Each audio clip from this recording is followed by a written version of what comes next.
Hi, Ali Akbarian here, your resident road safety expert, back for another Q&A session. Thank you very much for bringing in your questions. Couple of first things to start with, should I say. Hit that subscribe button down there and subscribe to our channel. We're doing these regular Q&As now all the time. So if you subscribe, you'll get the notification that, hey, we've answered another question that's going to hopefully benefit you in this industry. So thanks for tuning in. Another thing is, if you've got any other questions, anything that this makes you spark up a question or think of you need more information, fire it through to us. Send us an email, hit us up on Facebook, put a question down here below on YouTube. We'll find it and we'll answer it for you. So, coming off the back of our wonderful conference that we had last Friday, a beautiful conference. Check out our photos on Facebook. Our team is an absolutely amazing team to pull that thing off. You know, we've got a small team of about 10 people, and we put off an event which sometimes 100 people can't even pull off. So, fantastic feedback, fantastic event and organisation, and thanks to TAFE for being our partner as well. So, wonderful, wonderful stuff. Now, coming off the back of the conference, one of the presentations that we gave talked about getting, in the disability industry, you need to get doctor certificates if you're changing your seats or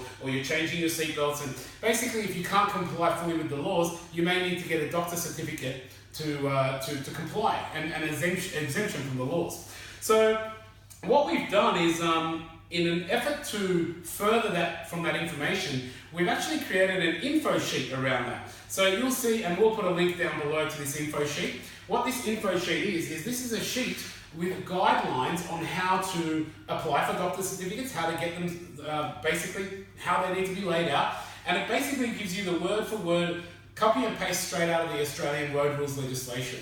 So we had a question that came in from Sharon asking, how do I do this for a specialised car seat? Because this doctor certificate talks about maybe harnesses and removing seats and airbags. Well, this is actually a generic guideline, so you can actually use this guideline for anything. So you can use it for, because it just talks about the practitioner and changing the rules and regulations. So, for example, you have a specialised car seat, and the specialised car seat, so here's what you need to do, right? I'll give you the background of how to apply this to the specialised car seat. But to further that, what you can do is go to the link below, check out this info sheet, and there'll be more information around that. But let's say, for example, Sharon's got this specialised car seat they need to look at for their client. Now, the specialised car seat is not allowed to be used in Australia because it doesn't have the Australian standards child restraint label on it, which is a requirement in Australia. So what the doctor is doing is they are saying that, okay, this person cannot use a standard off-the-shelf commercially available child seat because of XYZ conditions, his or her conditions. So in my opinion, they need to use this specialised car seat. That doesn't meet the standards, but it's still tested to XYZ standards, so it's okay to use. And on that note, and as a side note, if you are using restraints or products from overseas, Australia has no problem with it. However, there is one little requirement. It still must be tested in accordance with their requirements. So European requirements or American requirements. So there is disability standards for European seats and also American seats. And basically, as long as you meet those standards, then you're fine. So you've got to have some kind of standards compliance. It just doesn't have to be the Australian one because it's a very niche market and there's a lot of different products out there and a lot of different specialist products. So the Australian government says, look, as long as the doctor endorses it, we're all happy with it. You just got to make sure it's being tested to some kind of compliance standard.